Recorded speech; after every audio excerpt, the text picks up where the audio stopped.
So இப்போ வந்து என்ன பார்க்கலாம்னா எப்படி ஒரு கம்பெனி லிஸ்ட் ஆகுது அப்படின்னு சொல்லி பார்க்கலாம்.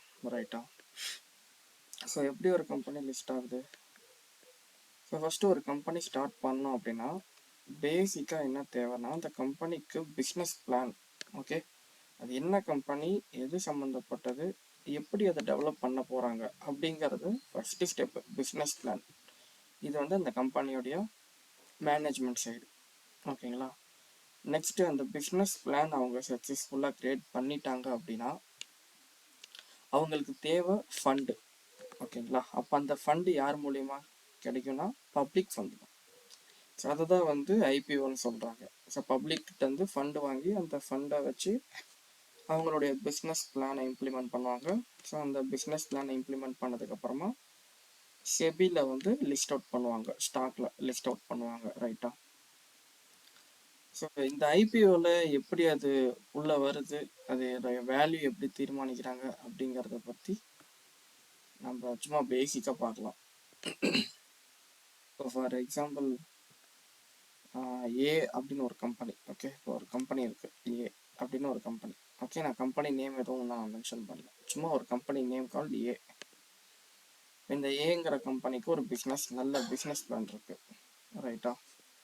ஸோ இந்த கம்பெனியோடைய பிஸ்னஸ் பிளானை இம்ப்ளிமெண்ட் பண்ணுறதுக்கு இவங்களுக்கு ஒரு 10 crore தேவைப்படுது. ஓகே, இப்போ இந்த கம்பெனி 10 crore வந்து எங்கே இருந்து அரேஞ்ச் பண்ணுவாங்கன்னா, ஸோ ஓரளவுக்கு ரிலேட்டிவ்ஸ், பப்ளிக் அப்படிங்கிறது போகாமல் ஃபஸ்ட்டு அவங்களால என்ன முடியுதோ அதை அரேஞ்ச் பண்ணுவாங்க. ஓகே, நெக்ஸ்ட்டு வந்து முடியலங்கிற பட்சத்தில் பேங்க் சைடு அப்ரோச் பண்ணுவாங்க. அடுத்து இந்த மாதிரி ஸ்டாக்ல லிஸ்ட் அவுட் பண்ணுறதுக்காக ஐபிஓக்காக வருவாங்க. ஓகே, அப்போ ஐபிஓவில் வந்து அவங்க லிஸ்ட் அவுட் பண்ணுறாங்க அப்படின்னா அவங்களுக்கு தேவைப்படுற அமௌண்ட்டையும் தாண்டி ஒரு அமௌண்ட்டுங்கிறது கண்டிப்பாக வந்துடும். ஸோ 10 crore வந்து அவங்க கேட்குறாங்க, அவங்களுடைய டிமாண்ட் வந்து 10 crore. 10 crore இருந்தால் தான் பிஸ்னஸ் அவங்களுடைய பிளானை வந்து இம்ப்ளிமெண்ட் பண்ண முடியும். ஸோ ஐபிஓக்குள்ளே கொண்டு வரும்போது அவங்க வந்து 10 crore சொல்லுவாங்க. ஒவ்வொருத்தங்களும் இத்தனை ஷேர் அப்படின்னு சொல்லி கண்டிப்பாக வாங்கி ஆகணும் அப்படின்னு சொல்லுவாங்க.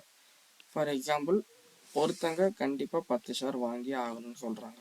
ஓகே, அப்போது இவங்களுக்கு கம்பெனிக்கு தேவை 10 crore. இப்போ எல்லாரும் வந்து சப்ஸ்கிரைப் பண்ணுறாங்க, ஐபிஓ அப்ளை பண்ணுறாங்க. அப்போது இந்த கம்பெனிக்கு இவங்க லிஸ்ட் ஆகும்போது இந்த ப்ரைஸில் இருந்து இந்த ப்ரைஸ்க்குள்ளே நாங்கள் வருவோம்னு சொல்லி லிஸ்ட் பண்ணுவாங்க. ஓகேவா? ஸோ அதை லிஸ்ட் பண்ணதுக்கு அப்புறமா இவங்களுடைய சப்ஸ்கிரிப்ஷன் ரேட்டை வந்து சொல்லுவாங்க. இப்போ இவங்களுக்கு 10 crore தான் தேவை, ஆனால் இவங்களுக்கு வந்து 100 crore வந்து சப்ஸ்கிரைப் பண்ணியிருக்காங்க அப்படின்னா அப்போ அவங்க கேட்டதை விட ஒரு 10 மடங்கு அதிகமாக அவங்களுக்கு கிடைச்சிருக்கு. ஓகேவா? அப்படி கிடைக்கும்போது அந்த கம்பெனியோடைய பிஸ்னஸ் இன்னும் ஒரு லாங் பிளான் கொண்டு போகலாம். டியூரபிலிட்டி, ரிலையபிலிட்டி எல்லாமே அதிகமாக இருக்கும். ஓகே, ஸோ அந்த கம்பெனிக்கு வந்து அவ்வளோ சீக்கிரம் எந்த ஒரு ப்ராப்ளமும் வராது. ஏன்னா அவங்க கேட்ட ஃபண்டை விட 10 மடங்கு ஃபண்ட் அவங்களுக்கு அதிகமாக தான் வந்திருக்கு. ஸோ இப்படி தான் வந்து ஐபிஓ லிஸ்ட் அவுட் பண்ணுறாங்க. நான் உங்களுக்கு ரொம்ப பேசிக்காக சொல்கிறேன். இது நான் எல்லாமே பெய்ட் கிளாஸஸில் தான் நான் சொல்லிட்டு தந்தேன். பட் இப்போ அது உங்களுக்கு எல்லாருக்கும் இதை வந்து பேசிக்காக நீங்கள் தெரிஞ்சுக்கோங்க, அவ்வளோதான். ரைட்டா? ஸோ இப்போ ஐபிஓவில் லிஸ்ட் அவுட் பண்ணிட்டாங்க. இப்போ ஐபிஓவில் லிஸ்ட் அவுட் பண்ணி சப்ஸ்கிரிப்ஷன் பண்ணி 10 கோடி தேவைப்படுற இடத்துல 100 கோடி அவங்களுக்கு வந்துருச்சு. நெக்ஸ்ட்டு என்ன ஆகும் அப்படின்னா, எப்போ அவங்க லிஸ்ட் பண்ணுறாங்க, ஸ்டாக் மார்க்கெட்டில் எப்போ லிஸ்ட் பண்ணுறாங்க, இதுதான் விஷயம். ஸோ லிஸ்ட் பண்ணுறாங்கன்னா கண்டிப்பாக எல்லாரும் வந்து உள்ளே இருக்கிறவங்க வெளியில் போக ஆரம்பிப்பாங்க, வெளியில் இருக்கிறவங்க உள்ளே வர ஆரம்பிப்பாங்க. அப்போ உள்ளே யார் இருக்காங்க, ஆல்ரெடி ஐபிஓ சப்ஸ்கிரைப் பண்ணி இத்தனை ஷேர் அப்படின்னு சொல்லி வாங்கினவங்க உள்ளே இருப்பாங்க. ஓகேங்களா? அப்போ அவங்க எல்லாரும் வந்து புது புது இன்வெஸ்டர்ஸ் உள்ளே வர, அதாவது கம்பெனி புதுசாக லிஸ்ட் ஆகிருக்கு அப்படின்னாலே புது இன்வெஸ்டர்ஸ் உள்ளே வருவாங்க, இல்லைன்னா ஆல்ரெடி உள்ளே இருக்கிற இன்வெஸ்டர்ஸ் வெளியில் போவாங்க. ஓகே, அப்போது இது புதுசாக லிஸ்ட் அவுட் பண்ணியிருக்காங்க. லிஸ்ட் அவுட் பண்ணிவிட்டு அது என்னைக்கு மார்க்கெட்டில் லிஸ்ட் ஆகுதோ அன்னைக்கு வந்து உள்ளே இருக்கிற இன்வெஸ்டாருக்கு லாக்இன் பீரியட்னு சொல்லி ஒன்று இருக்கும். இத்தனை நாள் அவங்க எதுவும் சேல் பண்ணக்கூடாதுன்னு சொல்லி ஒரு லாக்இன் பீரியட் இருக்கும். அது முடிஞ்சதுக்கப்புறம் அவங்க சேல் பண்ணிக்கலாம். இல்லைன்னா லிஸ்ட் பண்ணதுக்கப்புறம் டைரெக்டாக புது புது இன்வெஸ்டர்ஸ் கூட உள்ளே வந்து ஷேர் வாங்கி அக்யூமுலேட் பண்ண ஸ்டார்ட் பண்ணலாம். ஓகே, சில கம்பெனி லாக்இன் பீரியட் வச்சுருப்பாங்க. ஐபிஓ அப்ளை பண்ணிவிட்டு ஒரு 2 மந்த்துக்கு எதுவும் தரக்கூடாது, 2 மந்த்துக்கு எதுவும் சேல் பண்ணக்கூடாதுன்னு சொல்லி வச்சுருப்பாங்க. ரைட்டா? ஸோ அந்த மாதிரியும் இருக்குது. இல்லைன்னா லிஸ்ட் அவுட் ஆன உடனே சேல் பண்ணுறதும் இருக்குது. ஓகே, ஸோ இப்போது ஐபிஓவில் வந்து லிஸ்ட் ஆகிட்டு ஐபிஓவில் அவங்களுக்கு தேவைப்படுற ஃபண்டும் அவங்களுக்கு கிடச்சி கடைசியில் அவங்க லிஸ்ட் ஆனதுக்கப்புறமா உள்ள ட்ரேட்ஸ் நடக்க ஆரம்பிக்கும். ஓகேங்களா? இப்போ ட்ரேட் நடக்கிறது இது இப்படி தான் ஒரு பேசிக்காக ஒரு கம்பெனி வந்து ஸ்டாக் மார்க்கெட்டுக்குள்ளே வருது. ஓகே, அப்போ ட்ரேட்னா என்ன? பை அண்ட் செல் தான் ட்ரேடு. கம்மியாக வாங்கி அதிகமாக விற்கிறோம், இதுதான் ட்ரேடு. ரைட்டா? அப்போ உள்ளே இருக்கிறவங்க எல்லாருக்கும் ஆல்ரெடி ஒரு ப்ரைஸ் கொடுத்து ஷேர் வாங்கியிருப்பாங்க. அப்போ புது புது இன்வெஸ்டர்ஸ் உள்ளே வர அவங்க விற்றுட்டு போவாங்க. ஏன்னா அவங்களுடைய ரேட் வந்து ப்ராஃபிட்டில் இருக்கும். சில பேர் ஹோல்டு பண்ணுவாங்க. ஓகே, ட்ரேடிங்கில் நிறைய விதமான ட்ரேடிங் இருக்குது. ஓகே, ஸ்கேல்பிங் இருக்குது, ஸ்விங் ட்ரேடிங் இருக்குது, ஆப்ஷன் ட்ரேடிங் இருக்குது, ஆப்ஷன் பையிங் ட்ரேடிங் இருக்குது, ஆப்ஷன் செல்லிங் ட்ரேடிங் இருக்குது. நாம் இங்கே வந்து அதெல்லாமே வந்து பார்க்கலாம். பட் ஃபஸ்ட்டு வந்து ட்ரேடிங்னா என்ன, அது மட்டும்தான் நம்ம இங்கே தெரிஞ்சுக்க வேண்டிய விஷயம். ரைட்டாக? என்னுடைய வாய்ஸ் கொஞ்சம் ஆடிபிளாக இல்லைன்னா கொஞ்சம் அட்ஜஸ்ட் பண்ணிக்கோங்க. ஏன்னா ஹெல்த் இஷ்யூஸ். ஓகே, இந்த மழை வந்து எல்லாருடைய ஹெல்த்தையும் ஸ்பாயில் பண்ணிடுச்சு. ஸோ பேசிக்கான விஷயம், பட் ரொம்ப முக்கியமான விஷயம் அப்படின்னு பார்த்தோம்னா இந்த ட்ரெண்டில் நிறைய விஷயம் இருக்குது. ஃபஸ்ட்டு எதிர்பார்க்கறது வந்து ஸ்டாண்டர்டான ஒரு மைண்ட் செட் இருக்கணும். ஓகே, ஸோ மார்க்கெட் உங்களுக்கு என்ன தருதுங்கிறத விட உங்களுக்கு என்ன வேணுங்கிறத மட்டும் நீங்கள் முடிவு பண்ணிக்கோங்க. ஓகே, பேசிக்கான விஷயம், பட் ரொம்ப முக்கியமான விஷயம். So first standard mind set. உங்களுக்கு நீங்கள் என்ன தேவைக்காக உள்ளே வரீங்க, எவ்வளோ தேவைக்காக உள்ளே வரீங்க, அதுதான் இங்கே தேவை. நெக்ஸ்ட்டு வந்து கான்ஃபிடென்ஸ். நீங்கள் சூஸ் பண்ணுற ஒவ்வொரு விஷயமும் இதுதான் நடக்கும் அப்படிங்கிற கான்ஃபிடென்ஸ் உங்களுக்கு இருக்கணும். ஓகே, ஆனால் அது ஓவர் கான்ஃபிடென்ஸ் வரக்கூடாது. ரைட்டா? ஓகே, நெக்ஸ்ட்டு வந்து லெஸ் எக்ஸ்பெக்டேஷன். லெஸ் எக்ஸ்பெக்டேஷன்னு சொல்லக்கூடாது, உங்களுடைய கேபிட்டலுக்கு தகுந்த எக்ஸ்பெக்டேஷன். ஓகே, ஸோ உங்களுக்கு புரியும். அப்போ நிறைய பேருடைய மைண்ட் செட் எப்படி இருக்குன்னா 10,000 வச்சு 20,000 மாற்றணும். அப்போ 20,000 வச்சு 40,000 கன்வெர்ட் பண்ணணும். அமௌண்ட்டை டபுள் பண்ணணும், ட்ரிபிள் பண்ணணும், எப்படி சொல்லி தான் நிறைய எக்ஸ்பெக்டேஷன்ஸ் இருக்குங்க. பட் ஆனால் அது வந்து தப்பானது. மாற்றிக்கோங்க. அது என்றைக்குனாலும் உங்களை ஒரு தப்பான வழியில் கொண்டு போயிடும். அப்போ ஒரு நாளைக்கு 1% கன்சிஸ்டண்ட்டாக பண்ண முடிஞ்சாலே நீங்கள் ஒரு நல்ல ட்ரேடர் தான். ஓகே, இந்த டபுள் ட்ரிபிள் எல்லாம் வந்து என்னைக்காச்சும் ஒரு நாள் நடக்கும்.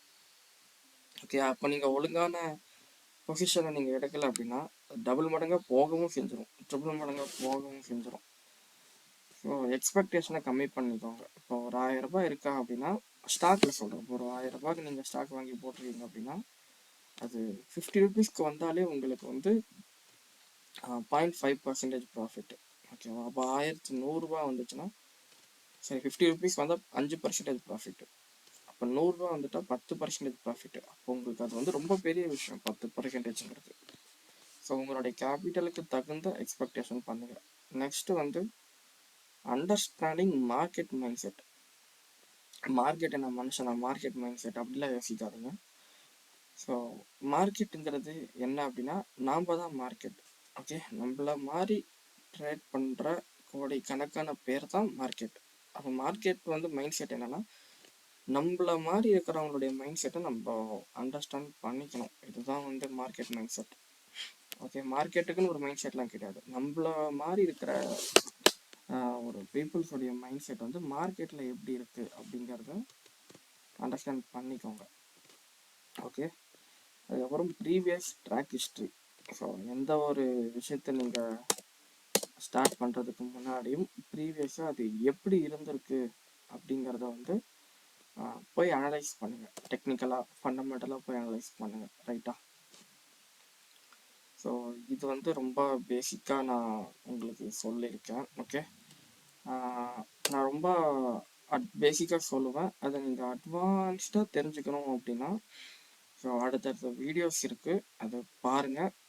ரொம்ப ரொம்ப ட்ரேடிங்னா என்னன்னே தெரியாதவங்களுக்கு நான் அதை பேசிகிட்டு இருக்கேன். அப்போ ட்ரேடிங்னா என்னன்னு தெரிஞ்சவங்க இதை பார்க்க தேவையில்லைன்னா, ட்ரேடிங்னா என்னன்னு தெரிஞ்சவங்களுக்கு கூட இந்த விஷயங்கள் தெரியாமல் எவ்வளவோ லாஸ் தான் ஃபேஸ் பண்ணுறாங்க. நான் ரொம்ப மெதுவாக தான் டீச் பண்ணுவேன், ஏன்னா நான் டீச் பண்ணுற ஒவ்வொரு விஷயமும் உங்களுக்கு புரியணும், அவ்வளோதான். ரைட்டா? ஸோ நெக்ஸ்ட்டு மார்க்கெட்டில் என்னென்ன நடக்குது அப்படிங்கிறத வந்து பார்ப்போம். ரைட்டா? ஸோ அடுத்த வீடியோவை நான் போடுறேன். என்னுடைய ஒவ்வொரு வீடியோவும் 15 மினிட்ஸ்க்குள்ளே இருக்கணுங்கிறது தான் என்னுடைய மோட்டோ. ஸோ மணிக்கணக்காக போடுறதுல எனக்கு விருப்பம் இல்லை. 15 மினிட்ஸ்க்குள்ளே என் வீடியோ இருக்கணும்னு சொல்லி நான் நினைக்கிறேன். ஸோ நம்ம யூடியூப் சேனலுக்காக ஒரு நேம் வந்து இது ஒரு டெம்பரரி நேம் தான். ஓகே, இது எல்லாமே வந்து டெம்பரரி நேம் தான். ஸோ நம்ம கூடிய சீக்கிரம் ஒரு ட்ரேடிங் பேட்ச் ஸ்டார்ட் பண்ண போகிறோம். அது January 2 அப்போலேருந்து தான் ஸ்டார்ட் பண்ண போகிறோம்.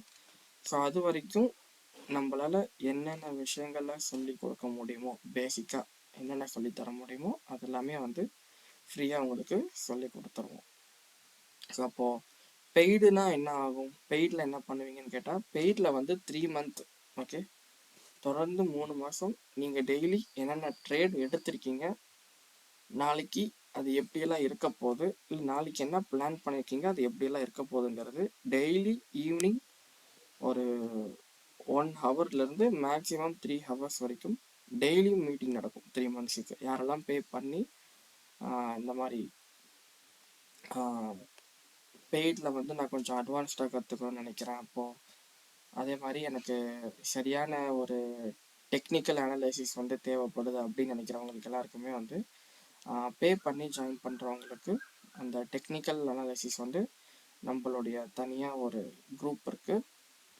ஸோ அந்த குரூப்பில் வந்து நம்ம டெக்னிக்கல் அனலைசிஸ் இப்போ எங்கே பிரேக் ஆக போகுது அதெல்லாம் வந்து நம்ம அதில் போடுவோம். ஓகே, ஸோ அது வந்து ஒரு கால் கிடையாது, டெக்னிக்கலாக நம்ம இது நடக்கும்னு சொல்கிறோம். ஓகே, அது தகுந்தபடி நீங்கள் உங்களுடைய ட்ரேடை வந்து சூஸ் பண்ணிக்கலாம். ரைட்டா? ஸோ ஓகே, இப்போ நெக்ஸ்ட் வீடியோவில் நம்ம பார்க்கலாம். தேங்க்யூ.